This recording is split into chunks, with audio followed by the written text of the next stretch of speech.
On est abreuvé pour faire ces programmes de disques qu'on reçoit absolument tous les jours. Une grosse partie de notre boulot, et ça devrait même être la partie centrale de ce boulot, c'est l'écoute, le temps d'écoute. Et on en manque presque, en fait, parce qu'on a beau entendre partout que c'est la crise du disque, c'est vrai, c'est la crise du disque, ça vend beaucoup moins de disques, mais c'est pas la crise de la production. Et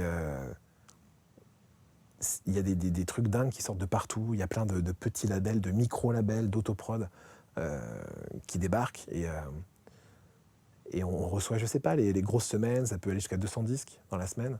Comme on joue de tout sur FIP, de tout. On joue dans tous les genres, on joue pas... J'ai rien contre ce qui est très mainstream, très grand public. Je sais pas, les Red Hot Chili Peppers, par exemple, dont je parlais tout à l'heure, c'est un groupe mainstream, c'est-à-dire qu'on peut l'entendre sur RTL2, sur RTL, sur Europe 1, sur Énergie, j'imagine, peut-être les Red Hot, j'ai pas écouté Énergie depuis longtemps, mais ça me semble pas complètement incongru, et sur FIP. Il y a Christine and the Queens, par exemple, qui est une des rares artistes récemment à pouvoir passer sur absolument toutes les radios. Elle peut être sur Nova, sur Énergie, sur FIP, sur WFM, sur Culture, elle peut être partout.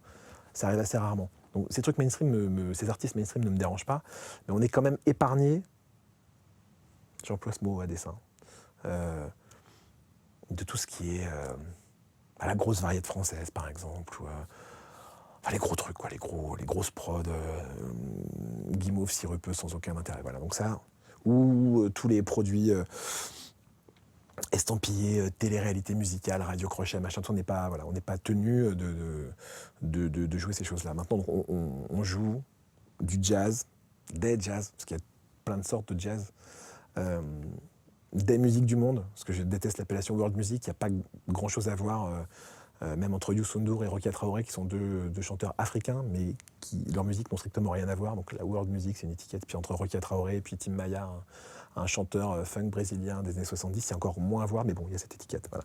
Donc on joue des musiques du monde, chansons françaises, rock, hip-hop, électro, funk, reggae, enfin voilà, c'est le spectre très vaste. Donc on reçoit des disques de tous ces genres musicaux.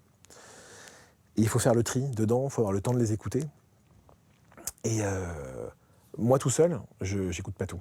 C'est impossible, c'est absolument impossible. La chance qu'on a, c'est qu'on est 6, voire 10, et qu'à nous tous, je pense qu'on écoute à peu près tout. Voilà, et le spectre est vraiment bien couvert. Il y a une sélection qui se fait aussi au moment où on reçoit les disques dans notre manière de les découvrir et de les écouter. C'est en fonction de qui nous les envoie. Ça peut être un label. Il y a des labels qu'on va écouter de toute manière parce qu'on n'aime pas forcément tout, mais on sait qu'il y aura du bon dedans. Ça peut être certains attachés de presse aussi, parce qu'on est en contact permanent avec les attachés de presse. Et il y en a qui bossent super bien, qui sont vraiment sur un catalogue très qualitatif. Et je sais que certains ou certaines attachés de presse, peu importe ce qu'ils m'envoient, je l'écouterai.